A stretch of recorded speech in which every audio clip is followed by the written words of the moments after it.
So I want to introduce our moderator for this panel is Jamal Martin, who joined MAS as a Ralph Menpeace Fellow. He's going to be leaving in September, I just found out. But he's from Rutgers Law School. And we know, always, even looking at the earlier discussion from the panel before, that looking at the law, the rules of the game are really important. And so preservation is a component of that, but in New York, it's always going back to looking to the structure that makes those laws and how you play against them or with them to sort of get what you want. So it's a pleasure to introduce you to Jamal Martin. Jamal. Hi, everyone. Good morning. Good morning. Pronunciation is Jamel, but of course, we just met. Don't worry.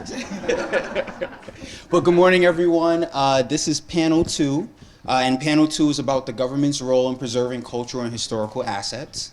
So thank you for this esteemed panelist group to join me here on stage. And I just want to go over the goals of the panel. The panel is set up to explore the legal strategies that really shape the government strategy in concerning our built environment to the communities that we love and hold dear in New York. So we're going to address that. We're also going to talk and discuss the government's role in making sure that accountability and transparency is given to the public in our review processes. And probably what's the most important for a lot of you here is whether communities actually have a genuine voice in deciding what's worth preserving in our communities. So that's what we're going to address. But before we get into that, I just want us to all get to know these panelists that we have here today. We're going to start with some light questions. We have first Shirley Worrell, founder and CEO of Caribbean. We have Kathy Howe, who's the director of community preservation at New York SHPO. Then we have John Mangin, who is the senior counsel for DCP. And we have Mark Silberman, general counsel for LPC. All right. Yep, round of applause. So the first question is just to briefly introduce yourselves, but then also fancy us with what is your vision for historic preservation in 2024?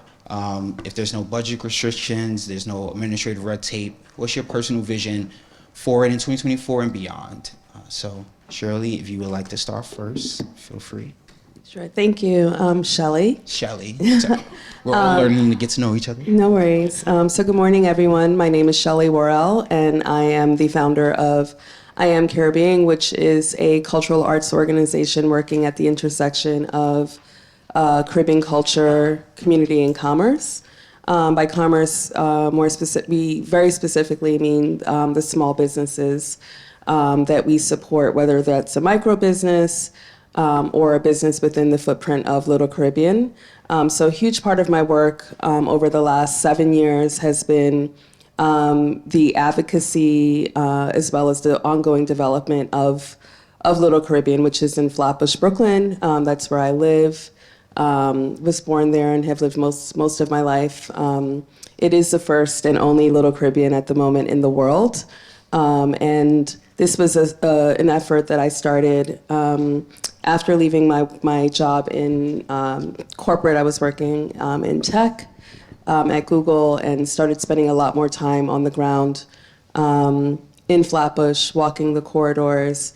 Luckily, I not only have traveled extensively in the Caribbean, but also spent my first year of grad school studying hospitality and tourism management. So very quickly saw that we had a lot of cultural and community assets that were being underserved, whether economically, culturally, even I would say, since this panel is partially political, I would say even politically.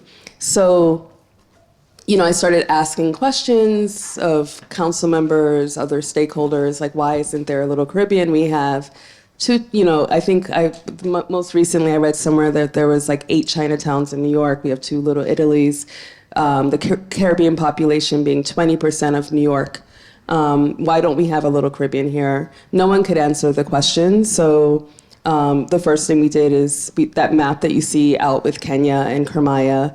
I created that map along with someone that I knew that was a placemaker, urban planner, and then started to sort of start the effort to develop Little Caribbean.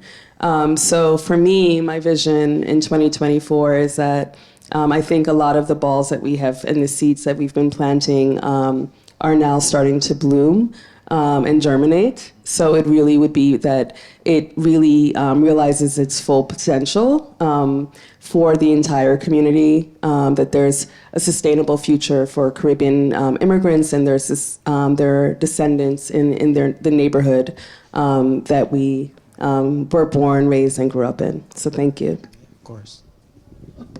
Thanks. I'm Kathy Howe. I'm with the New York State Historic Preservation Office, and we're thrilled, myself and my colleague Olivia, who's speaking later, we're really happy that HDC invited us down here today from Albany to kind of share a little bit of our state perspective and what the state perspective of our Historic Preservation Office here in New York City.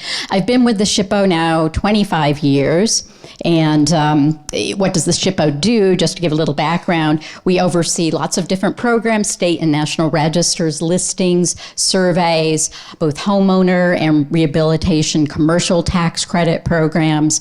We have a New York State Historic Business Registry, which I'll talk about, that's fairly new for legacy businesses. We run the Certified Local Government Program. We'll mention that. Of course, New York City's LPC is a CLG, a Certified Local Government, and we do a lot of community outreach as well. I've had the pleasure earlier in my career to work on a lot of sort of cultural related historic districts. From Chinatown, Little Italy, Lower East Side. I'm seeing Andrew sitting out there. Two Bridges, Sugar Hill Historic District, and so on. And also working more recently with the survey efforts, and my colleague Kathleen Frank with the New York City LGBT History Project. So I'm talking about a lot of the different cultural things we're involved with. And then right now we're preparing this September to take forward a very large Washington Heights historic district, part of which will focus on the Dominican history of that district. As far as my vision, I kind of have three quick visions here to share. We talked a lot about sort of housing, affordable housing in New York City, and we do get involved at the SHPO through rehabilitation tax credits, a 20% rehab tax credit if you're in a qualifying census tract, an additional 20% state tax credit on top of that. But I think one of the challenges that we have with housing, I think the SHPO plays a role with that through the tax credit program. But I think one of the challenges that I would like to see addressed, it's not going to happen in 24, hopefully sometime in the future, is to readdress perhaps the Secretary of Interior standards for rehabilitation. These are standards that come down from on high from the National Park Service. They're tried and true standards for rehabilitation. But I think some changes could be made to those pertinent to interiors of buildings, particularly interiors of buildings in historic districts, and some more flexibility to be provided for those standards for tax credit projects, which may help open up more opportunities for housing and affordable housing. Two other things I do want to do a shout out. We're talking a lot about spaces, buildings, but let's also think about our maritime heritage. We have a lot of waterfront here, not just here in New York City, but upstate, the Erie Canal, and so on. And so I think part of our cultural landscape has to do with these waterfronts. And that's very important to think about. Certainly New York City's come under a lot of pressure, redevelopment along the waterfront, but also what about those waterfront resources? So we've got boats, don't forget about boats, and lighthouses and a lot of maritime history. We recently received not a very large grant, but a grant from the National Park Service. It was under $300,000. And we are giving these out as re-grants to throughout the state maritime resources. Could include boats. But that is a fraction of what that's going to cover. We had applications that came in for $23 million. an ask. So I think one of our hopes and dreams would be the preservation community kind of rally around, get your elected officials in the state legislature to push for more funding for maritime cultural heritage. And then last and not least, we were talking a bit about parks, but think about cemeteries, burial grounds. These are also parks. It's open space. And these are neglected resources as well. So we would like to, there's about 6,000 cemeteries in New York State, and we would like to hope that in the future we can get some sort of grant program, because there's really nothing now available to cemeteries. Thank you. Thank you. Hi, folks. John Mangin, Head of Housing Division at City Planning. So every waking moment of 2024 is spent working on the City of Yes for housing opportunity zoning changes, which aim to enable a little more housing in every neighborhood across the city, from the lowest density to the highest density. I don't know if you've seen, but the numbers came out. We have the lowest net rental vacancy rate since 1968, 1.4%. It's tough out there. The idea is, it's a big city. If we create a little more housing everywhere, we can create a lot of housing overall without, overtaxing infrastructure in any one neighborhood, without changing neighborhood character dramatically in any one neighborhood. If we all do it together, everybody from Manhattan to those lowest density districts in the outer lying boroughs, we can get a lot done. Also, related, important, is our big initiatives around faith-based organizations citywide. There's, as came up on the previous panel, there are so many churches, synagogues, other houses of worship across the city that they want to use their properties in ways that further their missions, but can also create housing or provide other essential services to all New Yorkers. And we are doing absolutely everything we can to support those congregations across the city to do that. So I hope I get a chance to talk about all those things during the panel. Thanks. Hi, my name is Mark Silberman, General Counsel of the Landmarks Commission. I think for the commission, we will continue to do sort of what we have done historically and what we have identified as priorities currently and for the future, and that is to continue designating and regulating, but we need to sort of make sure that historic preservation reflects the values that are evolving over time. So equity and diversity in designations and regulation, climate change, housing and density. How can historic preservation address these things within the framework of the law and the framework of preserving and protecting historic resources? So that's really about what I wanted to say. Yeah. Okay, thank you all for that. So we got to know all the panelists. So one more question for all of you is, how has historic properties provided you a sense of community, right? And however you define your community. And if you feel free, if answering that question with a story about your favorite New York City or New York State for Kathy, of a cultural site or a store or any type of community practice that ties you to a sense of community. And feel free to start. You could start, Shelley, or you could start, Kathy, it doesn't matter. So if you say a store, one of the things that we do is we offer tours, walking tours in Little Caribbean, and we offered one yesterday for National Geographic because we'll be launching a walking tour in partnership with them. And we started the tour at one of my favorite historic places in Little Caribbean, which is Allen's Bakery. It's a bakery. Are you familiar? Yeah, I am. You love their currants rolls, right? Yes, I do. Yeah. So for me, Allen's has been it's what we call a legacy business. It's been around for my entire life. They've been around since the 60s. I was not born in the 60s. I was born in the 70s. And it's going on a fourth generation, family-run business. And it's a really beautiful thing when you're, whether you're there just to patronize and pick up some currants rolls or hard dough bread, to see that the whole family is still involved. The children of Allen's, their grandchildren, and I'm sure pretty soon it'll be their great-grandchildren. So for me, I look at culture and these sites as through the lens of commerce. On that block is also the Bay Market, which has not been around that long as Allen's Bakery, but is quickly becoming one of those legacy businesses within the neighborhood. It's a West Indian-owned West Indian market that imports their produce from the Caribbean, from Grenada. And I had the privilege over the last couple of weeks to actually visit their estate in Grenada and to see some of the fruits and spices that they import to the neighborhood. So for me, I would say Allen's and the Bay Market. Great choice. Well, this isn't necessarily in my neighborhood, but it's one of the projects I worked on, and I think it kind of speaks to us in terms of cultural properties and important places, spaces. And one of my favorite sites out on Staten Island is the Our Lady of Mount Carmel Grotto.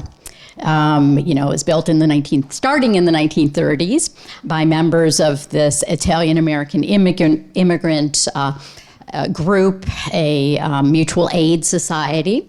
And it's an ongoing sort of almost folk art design. It's not, well, I shouldn't say it's fixed in stone. It is sort of concrete, stone.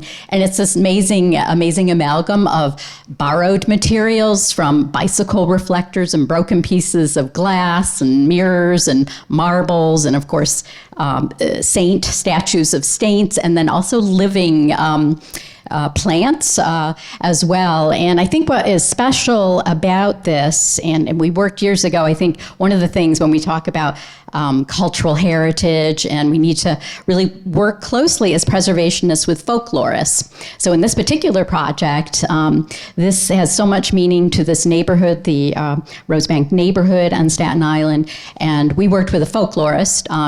I don't think he's here, but Dr. Joe Shiora. He's at, I think, Queens College, CUNY. And so it was interesting to get his perspective, his oral history interviews of the members there and what this place means to them. And I think he explained that it's sort of the history and preservation of this grotto. It is not necessarily fixed, but instead it's part of an ongoing process of the cultural memory of this group and of community building. So I think a lot of these places, including what you were just talking about, Shelley, it's that community memory and ongoing community building. And so I think, so while this was built, starting in the 1930s by Italian-American immigrants, today that neighborhood is changing. We have a lot of Catholics from Latin America who settled in there, and they've kind of helped and adopted the grotto as well and contributed to it. So I think it speaks a lot to what that means to that neighborhood, little neighborhood on Staten Island. Wow, I got to go to the Allen's Bakery and the grotto. Yep. You're up next. I'm a housing policy guy. I live on the Lower East Side, Hillman Houses. It's right by Two Bridges, which is just this amazing living museum of New York City housing history. You've got obviously the railroads and the old law tenements and the new law tenements, and then you see the government starting to get involved in housing production. Knickerbocker Village, some of the earliest government support for affordable housing, public housing from every era, Vladeck houses from the 1930s up through the 30s, through the 30s, the 40s, 50s, 60s. The slab towers. You've got Mitchell Llamas. You've got amalgamated dwellings built by the Garment Workers Union in the 30s. HUD 202s, 235s, 237s, 421A, LIHTC. It's all there. And it's just such a housing policy palimpsest, and it's alive. It's still changing and growing over time. And so I can't imagine a better place for me to be in New York City. I really love it. Great choice. So I have a sort of a different view. I'm taking sort of a macro view. I came to New York in the 80s and have lived in Park Slope ever since I came here in a few different places. So I've lived there. It was chosen simply because it was affordable. That's simply why I was there, and I loved it, and it was great. And but my background is environmental lawyer. So for me, I was just sort of in the city, and I happened to befriend a guy named Matt Postal, which I think many people here know. Matt and I became good friends and spent many, many, many weekends biking around the city with Matt, who's an architectural historian, and a food guru, pointing out all these places, having these destinations. And then I moved to the Landmarks Commission without really a preservation per se background. I was a land use and environmental lawyer background. But through Matt and through Landmarks preservation work, you learn to read the city, just as I had read the landscape as a naturalist and as an environmental lawyer. Learning to read your neighborhood, read the history that's there, just as John sort of laid it out, is, I think, one of the great gifts of historic preservation to me. And I think one of the things that the Landmarks Commission strives to do through its reports and through its interactive maps, and that ability to look and understand something about the past through the physical culture that's left.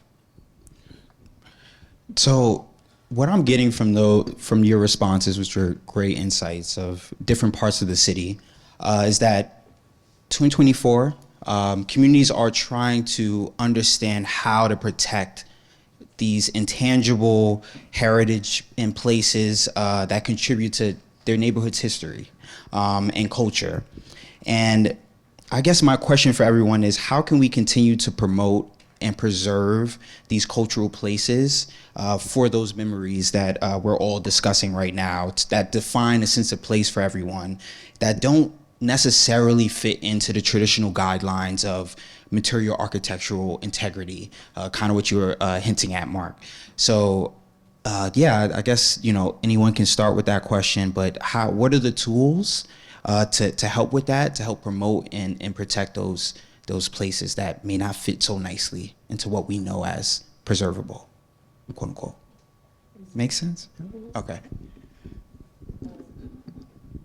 Yeah, so that's a great question, and I think it's very aligned with our work. So for us, I think one of the we have several tools in our toolkit, and I think number one was mapping it, right, and saying this is where it is and this is why it's important. So here are the boundaries and the actual coordinates.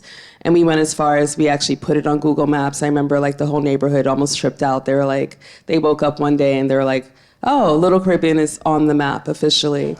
And what that meant is every time you ordered Uber Eats or DoorDash or a Lyft or Uber, you actually saw that. And it's actually one of my, I still am delighted every time I'm receiving a package or I'm in an Uber and I see Little Caribbean on the map. And it's also on Apple Maps as well. So number one is, I think, mapping. For us, it's also through culturally relevant programming. So we're known for our events, whether they're a smaller scale or a larger scale event. So our events go anywhere from 12 to 25,000 people. So placemaking and, sort of really celebrating our culture has been a very, very integral part of our work. And then also forging partnerships like the one we have with HGC, the one we have with Brooklyn Botanic. So through that relationship, we have 2 site-specific installations. There's Plants of Little Caribbean, which is a summer culinary garden. And then they also have in their conservatory an installation called Trees of Little Caribbean. So they actually have mango trees and breadfruit trees and cocoa trees, a lot of the trees that you find in the Caribbean. And it's called, this installation is now called Trees of Little Caribbean. But not only, for me, a couple of years ago when we were approached by the garden about these projects, I was like, well, that's really cool. That's nice that you're planting, these herbs and spices that we cook with and that we love. But what if we did some really, of course the programming was already there. So we have fetes, we have parties in the garden and other didactic events. But what I was able to convince them to do is to, on each of the specimens, to create signage that told you where you can go in Little Caribbean to buy that particular fruit, vegetable, or spice. And then some of them also have recipes with that contain that fruit, vegetable, or spice. So if you see a cocoa, then you're like, this is how I make cocoa tea, and this is where I can go buy cocoa. I can go to the Bay Market to buy the cocoa balls. If you see a sorrel flower, then you can go and buy sorrel here at this hibiscus brew cafe, and then here's a recipe of how you can make sorrel. So that's, I think, a very powerful way of engaging with the community to be represented in a larger institution and to preserve our culture and heritage. Great. Okay, well, I certainly, with the State Historic Preservation Office, you have your standard tools, which you mentioned, and of course, survey, getting things on the map, and we have a cultural resource information system where we have something like over 400,000 properties mapped with some basic baseline of information in our cultural resource information system. Obviously, listing properties on the National Register, survey reports, et cetera. But I think we're talking a little bit more about the intangible aspects of these places. And so I think, as I mentioned before, we have the SHPO has a very good working relationship, and I'm going to keep harping on this, with folklorists. And for example, we've done a lot of work with city lore. We recently completed a survey of the very fragile casitas scattered throughout the Bronx and Upper Manhattan, leading to the listing of the Casita Rincon Criollo. So that's actually on its way to listing. So I think there are other organizations, when we talk about government groups aligning and cooperating and reaching out to other groups. I think that's a good case there, where we can talk to other groups like City Lore. And I also think there's a lot that we could learn on the intangible side from what UNESCO's done, right? I mean, they have a whole list of 5 different areas for intangible cultural heritage. And they have you can designate a list. So like the baguette culture of France is on their list. Interesting things like that, like the craftsmanship of making watches in Switzerland, Congolese Roomba dance in the Congo, things like that. So how do we, as preservationists, start to think broader about those cultural traditions and practices? And I think if we look at UNESCO and sort of their 4 or 5 broad areas being, for intangible, it's the oral traditions and expressions, language, right? We're losing languages. Performing arts, obviously, social practices, rituals, festive events. A lot of neighborhoods do traditionally these festivals. We have another area is knowledge and practices concerning nature, the universe, religion, and so on. And how can that inform the work that we do in historic preservation, and then obviously traditional craftsmanship. So I think as we're doing our traditional stuff, National Register nominations, surveys, how can we creatively loop some of this into our work? Also, we do a lot of, and Olivia will probably be talking more about this later, we do thousands of consultation reviews because there's a state or federal hook, right? We have to review a project, and sometimes there's an adverse effect. And what kind of, you've explored all alternatives unfortunately, to demolition. What kind of creative mitigation measures can you get out of something that is sadly, maybe going to bite the dust? Are there things we can do rather than the traditional historic American building survey, which is great, Hab's hair drawings, history is important, but what could we do in terms of other kind of recordation, documentation, whether it's musical recordings, something artistic, poetry, and so on. So I think I would, and that's maybe a vision too I have for us to think more broadly in those terms. Thanks. Thanks, Kathy. Thanks. So if we want to preserve neighborhoods for people, I think it's also really important to make sure that our neighborhoods can accommodate, growth and change. I'll give an example. I went on a couple Wednesdays ago. I went on a site visit to a Baptist church in low-density Jamaica, and I talked to the pastor there, and he told me how in recent decades, his congregation has dwindled from about 200 families to maybe about 40. And I said, oh, the pandemic. And he's like, no, a little bit. But it's mostly just the fact that, like, the older folks, they pass on. And then the younger folks can't afford to live in the neighborhood anymore. They've moved to Atlanta, he said. Like, a lot of people have just been heading down south. And so his congregation is being priced out of their neighborhoods. And so when it comes to preserving, East Flatbush is under a ton of pressure, obviously, too. That's probably one of the best examples of a neighborhood in New York City that's under a ton of pressure. And pressure goes to East Flatbush. It's pushed there from other parts of the city that can't build any housing, or people who can't find housing that they can afford end up in East Flatbush. Similarly in Jamaica, in low-density areas across the city. And so preserving the low-density neighborhoods, that, for instance, that we love for the people who live there involves things like enabling accessory dwelling units.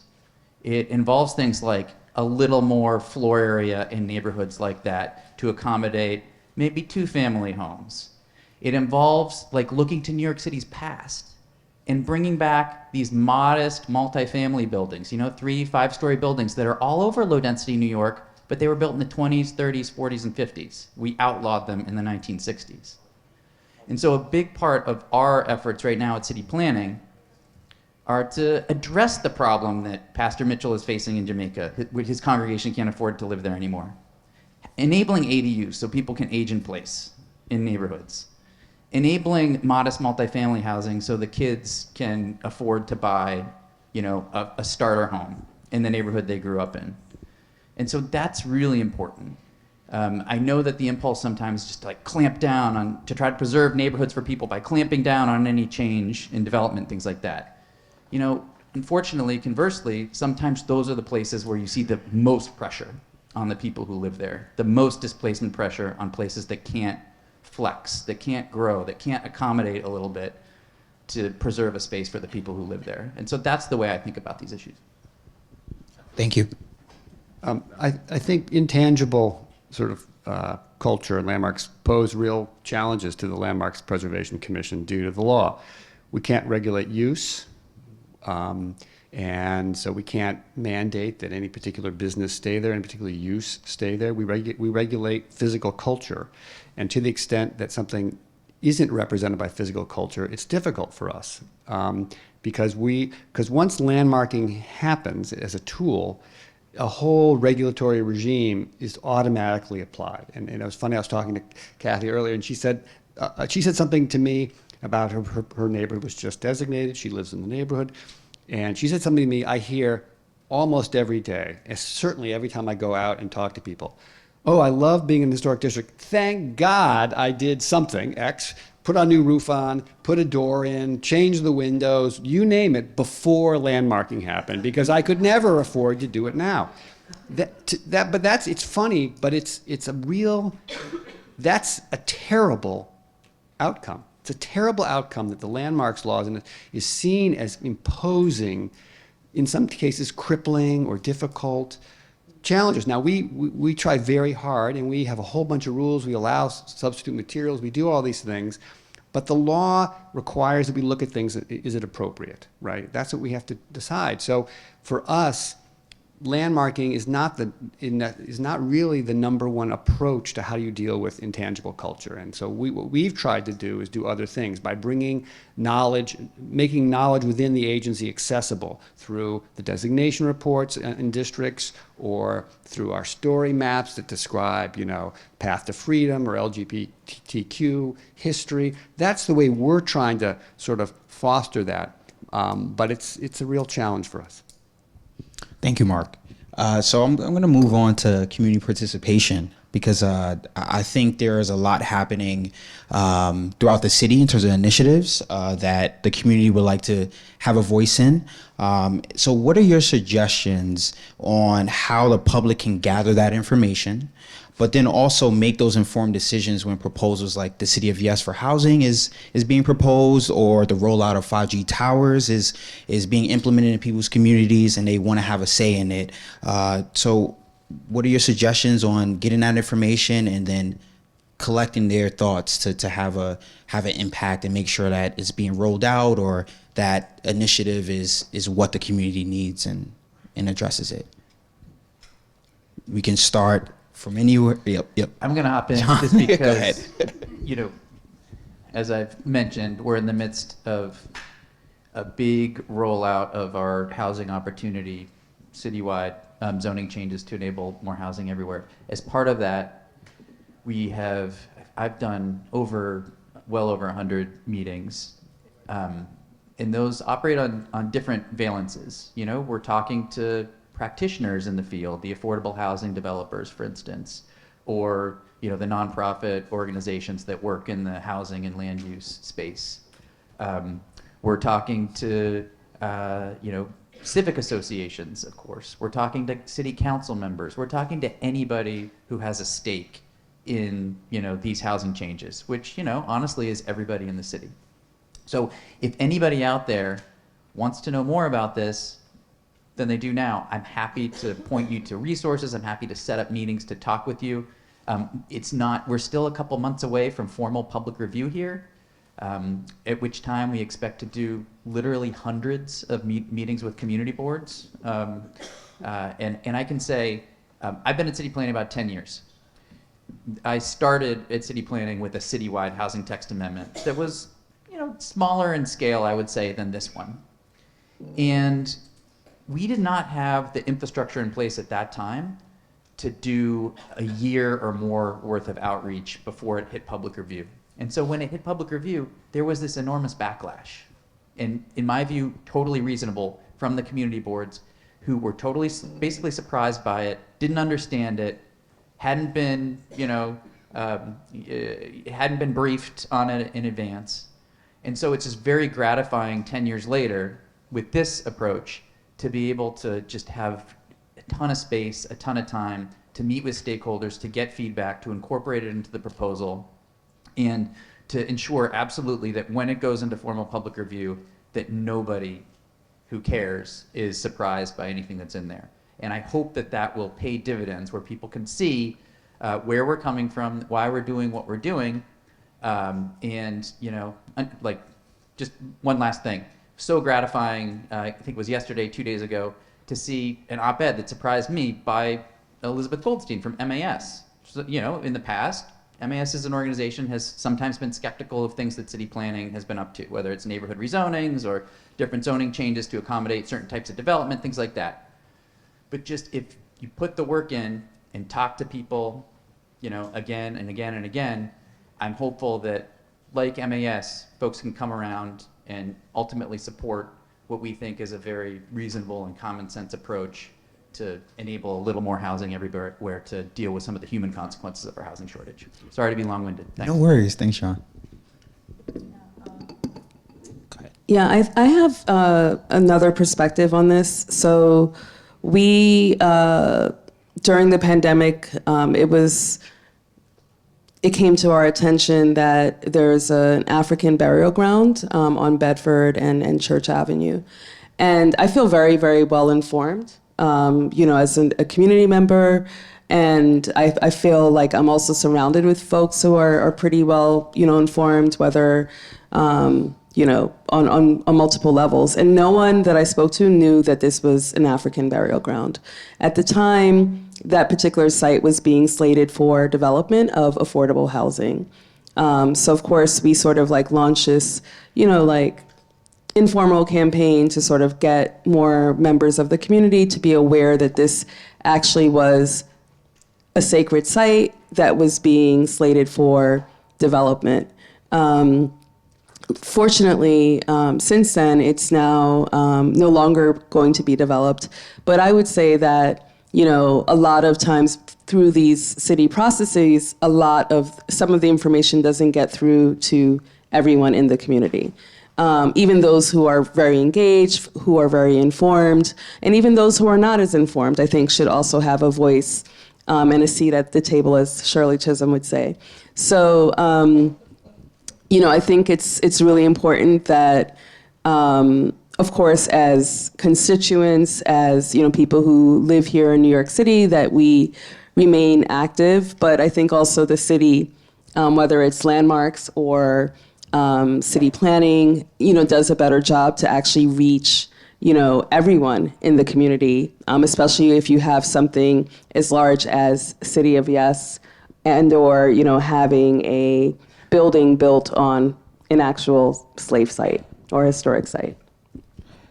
So, piggybacking off that point, how has engaging with the community changed? How has engagement changed with the technology in your line of work? How do you keep the public engaged with what you do, your day-to-day responsibilities? Anyone can tackle that one. So I can say briefly, in recent years, we have an actual community planning and civic engagement division at city planning now that has been amazing in coordinating all these meetings with groups across the city. So just having a division that's dedicated to that now makes everything so much better. And I have to say that experimenting with virtual meetings, in-person meetings, hybrid meetings, and everything in between has been a good way to reach more people. Because if you only have in-person meetings, then you hear, what about folks who don't have the time to travel to the meeting? If you only have virtual meetings, you hear, well, this isn't as effective a way to participate as it is if we're in the room and you can see us. And so making sure that we're doing everything along that spectrum at different times of day, during the day, at night, so that it just as part of that effort, as you mentioned, to try to reach as many people as we can. And I think in the 10 years I've been at city planning, I think we've gotten a lot better at that. It just feels a lot better. Yeah, I'd follow up with that and agree that I think those in-person and hybrid and other kinds of meetings are really important. And Stephen Thompson, who's many of you know, does a lot of these meetings for the Landmarks Commission. And I also think it's really good to get information, make it accessible. So starting about maybe 8 years ago, the commission really started putting a tremendous amount of information about what happens at the commission on the website. So you're interested in obviously what's designated. There's a landmarks map, there's designation reports are a click away, but there's also information on every permit, even at pending applications, violations. It's there, and we've also started sending out information proactively to community boards and other interested parties to help them sort of know in advance, or have easier access to this information. I think that's critical for allowing members of the public to participate in what we do at the Landmarks Commission. Yeah, I just wanted to add that I think it's really important for I remember Olivia and I were up in Albany. We get about 11,000 projects, compliance, environmental review projects a year throughout the state. So we're maybe not quite as in touch with everything that's happening here in New York City to the micro level, but I think what's really important is to everyone, the communities, to make your voice heard. To us at the SHPO, if you know of something that's coming down the pike, let us know. If there's something in terms of like a cultural history about a particular special place that maybe we are not aware about, to share that information and be proactive, because we will say, we were discussing this earlier, that can make the needle move a little bit in terms of the SHPO compliance type consultation reviews. Is if we know, there's some voices out there, this is important to this particular community, that helps us and helps inform our decision hearing from the community.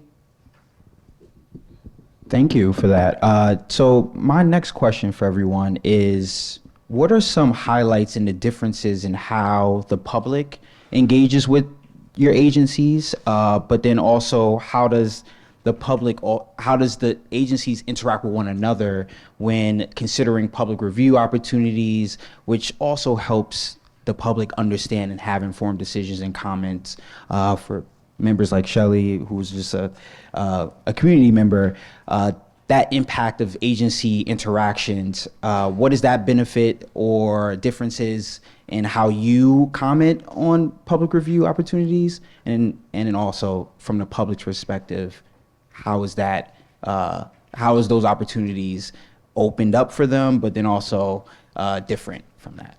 if that makes sense.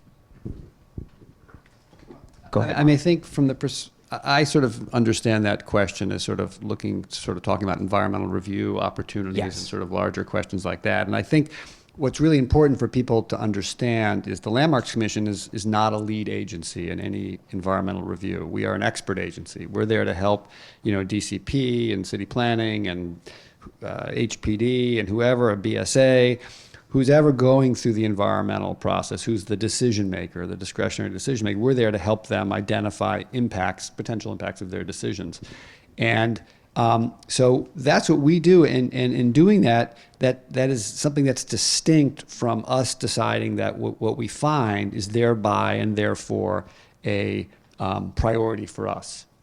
So we identify historic resources, and and so that's taken care of in the context of the environmental review. But the commission then has to that resource goes into our own research department, who then makes priorities and does other things. So there's no direct link between finding something is a historic resource and the commission deciding that it's something that we're going to make a priority. Because the commission's a small agency, and priorities are how we sort of organize the various things that we think are potentially eligible. So that's one way I would answer it. Thank you, Mark. Yeah, I guess I would say it's similar at the SHPO. I mean, remember, we're here under the National Little 101, Preservation 101, under the National Historic Preservation Act of 1966, with amendments in 1980, formed SHPOs in every state in the country. And so part of our charge is to review projects that are federally funded, permitted, licensed. So those projects come to us from various federal agencies, and then we have our parallel law at the State Historic Preservation Act, if there's state funding involved. So that's how projects come to us. Those 11,000 a year. And I could say we work really. Oh, sorry. Were you? Yep. We work really closely with other agencies, not only on environmental review, but also on proposal development more generally.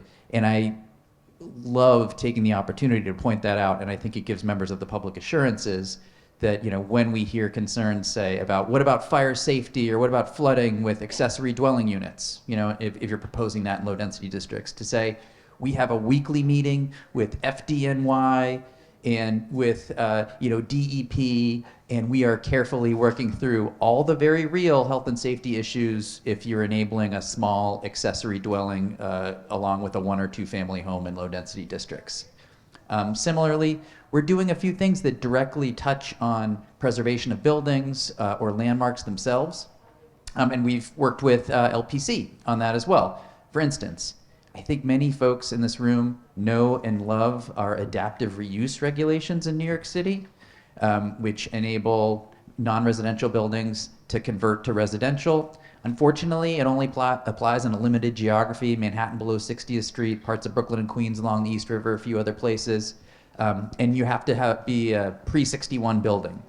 We are proposing to just expand those adaptive reuse regs citywide, so that you're hitting those, convents and monasteries and, old schools, abandoned hospitals or whatever, and throughout the city, that those buildings, instead of being torn down or moldering, and being demolished through neglect, can potentially be repurposed as housing for people in these places, for instance.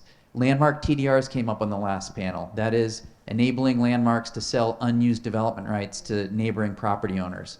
We're simplifying that a bit.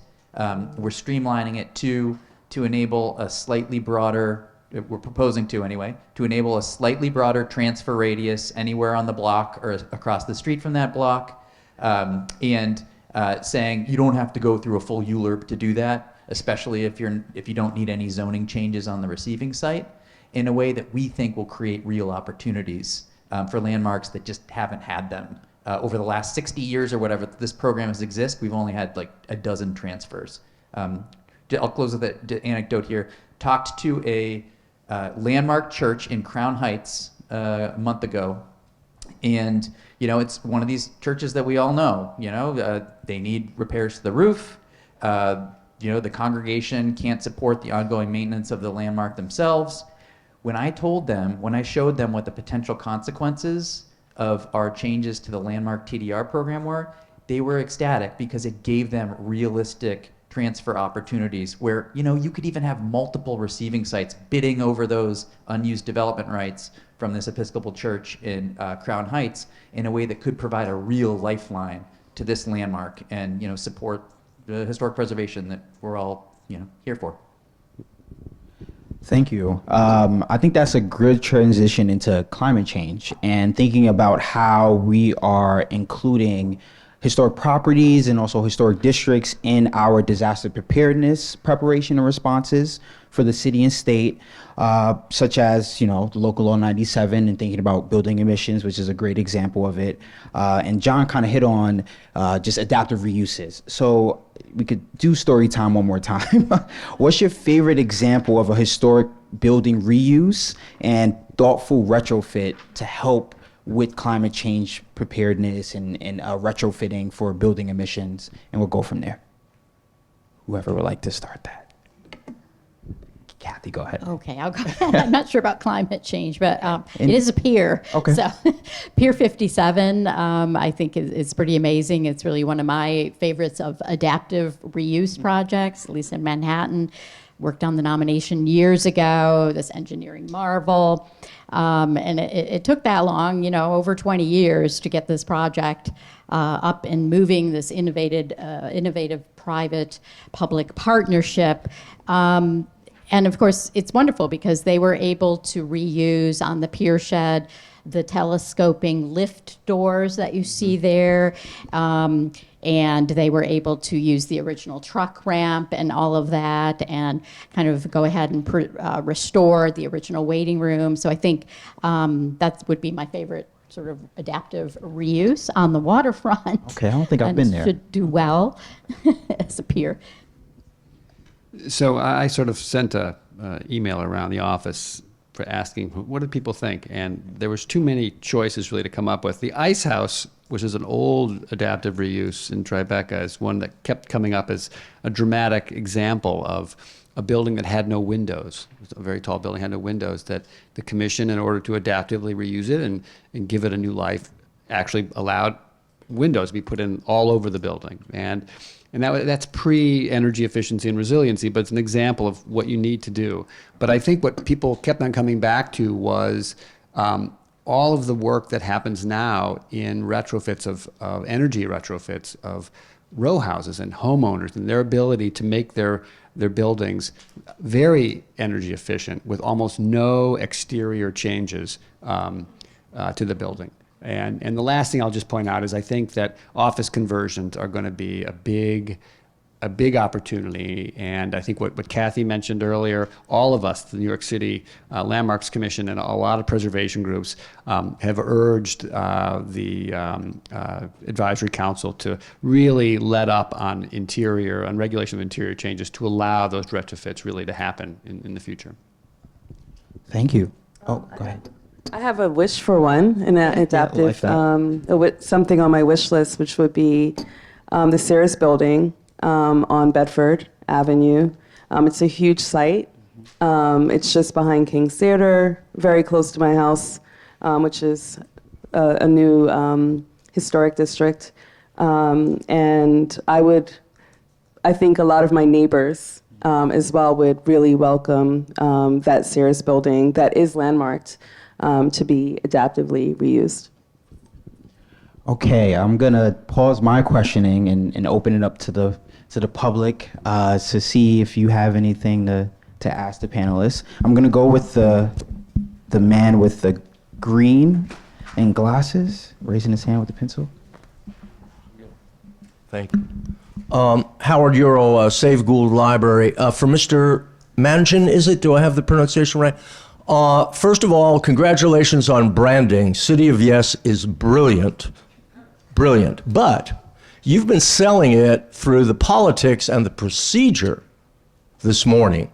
But an audience like this has very serious problems with the substance of City of Yes. Very serious problems to the core values. Now, I'm not going to, you can't defend City of Yes But I just want to let you know that that is the case. And hopefully the commission will have to deal with that, a very heavy barrage coming back from people like us. Gotcha. I mean, I recognize that the politics are very challenging.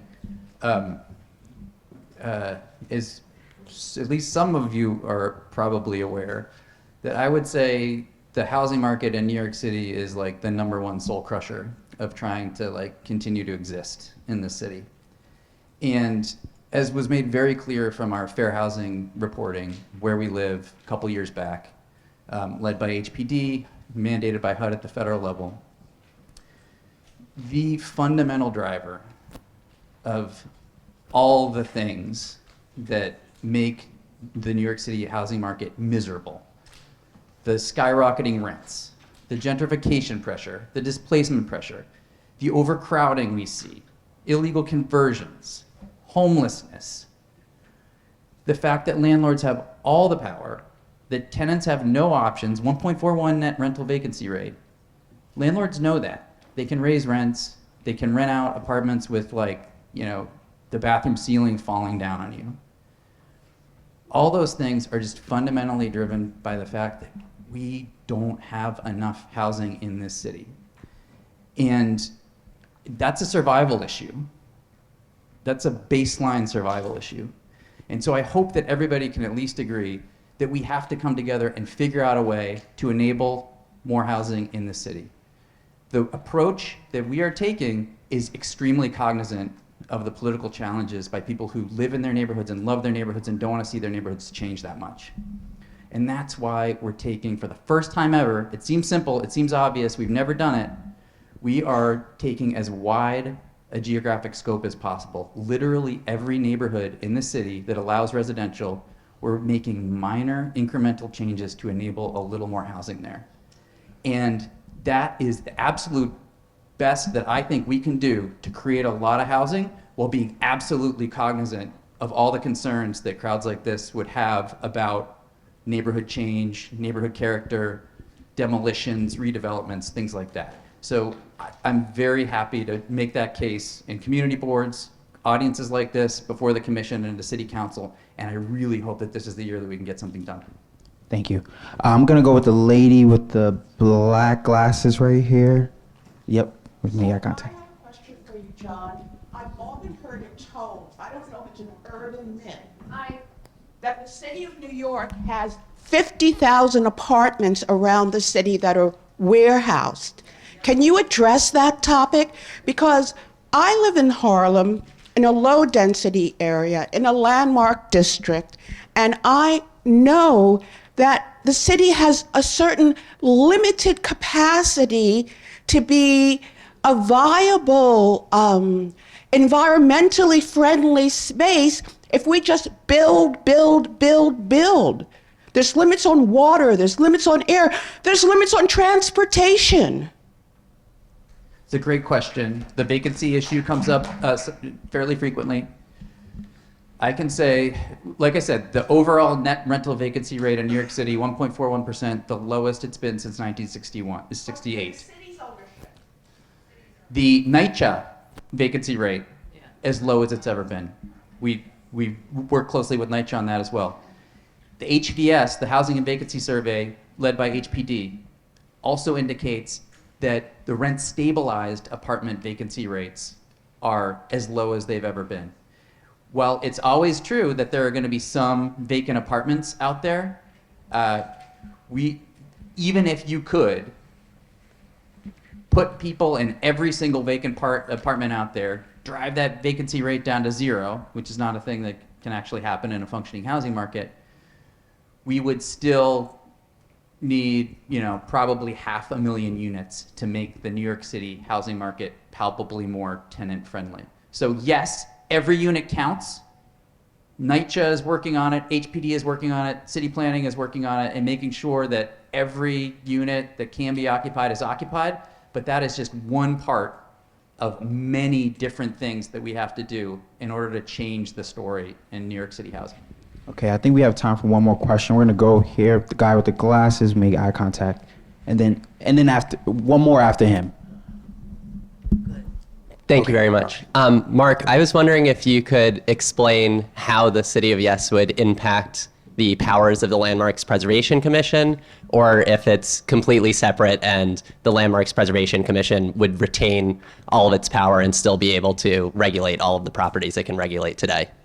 The simple fact is that it doesn't change anything about how the Landmarks Commission regulates. So just as current zoning may, in any particular area, permit a very large, building, the Landmarks Commission is not bound to approve a building of such size. And it's, our law says we look at appropriateness. And so, I think that City of Yes is obviously an important initiative for the city citywide, and the Landmarks Commission will continue to review applications in historic districts for their appropriateness, as it always has. One or two more questions, man with the mask right here. No? Good? Yep. And then I'll come back to this side. What, the guy with the mask right here? Yes.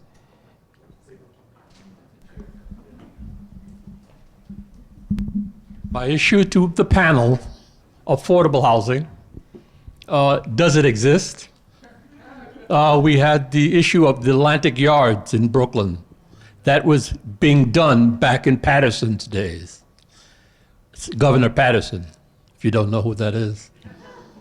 The issue is, when will that be finished? And all the affordable housing in the city will be recognized by the Housing Commission, Housing Bureau inside of City Hall. Great question. Part of the housing opportunity initiatives, we haven't talked much about medium and high density districts, but the major initiative there is called Universal Affordability Preference. Let's take the zoning as it is today, hold market rate constant, and float affordable and supportive FARs a little bit higher. We'll know by the end of the year where we're at. This would mean, for the first time, across all medium and high density districts in New York City, if you wanted to max out the potential of a lot, you would have to provide permanently affordable housing. Okay, affordable for whom? Today, our inclusionary programs in the zoning create units at 80% AMI, area median income, and only 80% AMI. I don't know if you guys know this, AMIs in recent years have climbed and climbed and climbed to the point where 80% AMI isn't what it used to be. It's over $100,000 now, just over for a family of 3. So for this program, in order to qualify to build a little bit bigger, we can do significantly better than 80% AMI in the zoning, ironclad requirement, and we can enable income averaging for the first time. So you don't have a glut of units at 80% AMI, you have a range of units serving a broader range of New York City families from, extremely low incomes up to, maybe 80 or 90% or something like that. But we are super excited about that in the medium and high density districts. Our little thought experiment, if this had been in place since 2014, we would have an additional 20,000 income restricted units at those lower AMIs that serve actual New York City families who are struggling to afford the rent.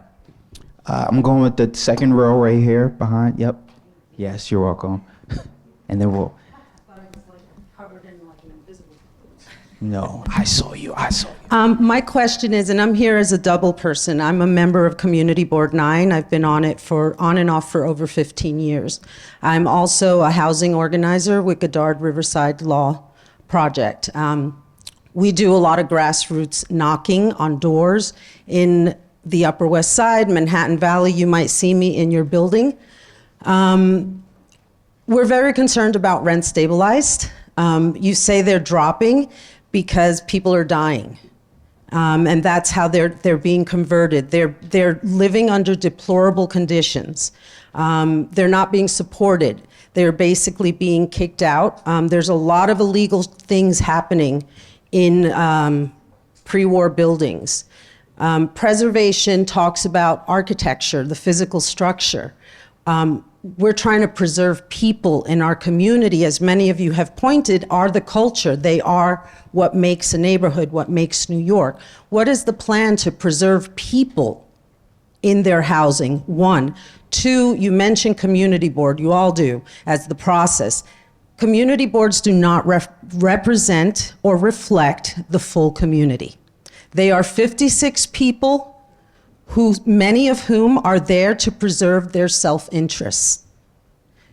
What are you doing to reach every single block and get people's opinion block by block? Or what are you going to enforce on community boards that they actually start doing outreach block by block? Because that's not happening on community boards. And I'm just here to say I love being on Community Board 9, but we do not do the work of advocacy. We represent to the city. Advocacy and door-to-door knocking is what's needed now to inform people of their rights and what's happening in New York. Just saying. Before John answers, I just want to let you know that's the last question, and then we'll be wrapping up for lunch. Go ahead, John. Great question. Love Goddard Riverside. Love the work you do. Another initiative in housing opportunity is to re-legalize shared housing, smaller housing that may be appropriate for younger households, older households, marginally housed households. It'll enable us to re-legalize some informal SRO arrangements that we see around the city and preserve them for the folks who live there. With groups like AFI, we'd love to brief Goddard Riverside as well if we haven't already. I can't remember whether we did. So there's that. Working extremely closely with HPD on the absolutely crucial, essential preservation of affordable housing piece. Because like I said in my previous answer, preserving neighborhoods, preserving buildings for people is our end goal here, I think, that we can agree on. As for reaching, the members of the public beyond the community board, in addition to briefing every single group with every single constituency from the very in favor to the very opposed, we are also holding a series of public info sessions. I think we've had about 4 so far. They're typically in the evening. We've done overviews of the proposal, and then we're doing each month, we're breaking it down into different components. Our next proposal on missing middle is on March 27th, and then we have another overview the following month on April 21st, I believe. Those are all recorded. They're all online. Come one, come all. We've had hundreds of attendees. And it's really hard to reach everybody to make folks come to meetings like this or make folks come to briefings. But gosh darn it, we're trying to get as many folks as we can to be as transparent as possible, so that ultimately we can get folks comfortable to get this over the top. Thank you. Thank you, everyone. Thank you, panelists, for having.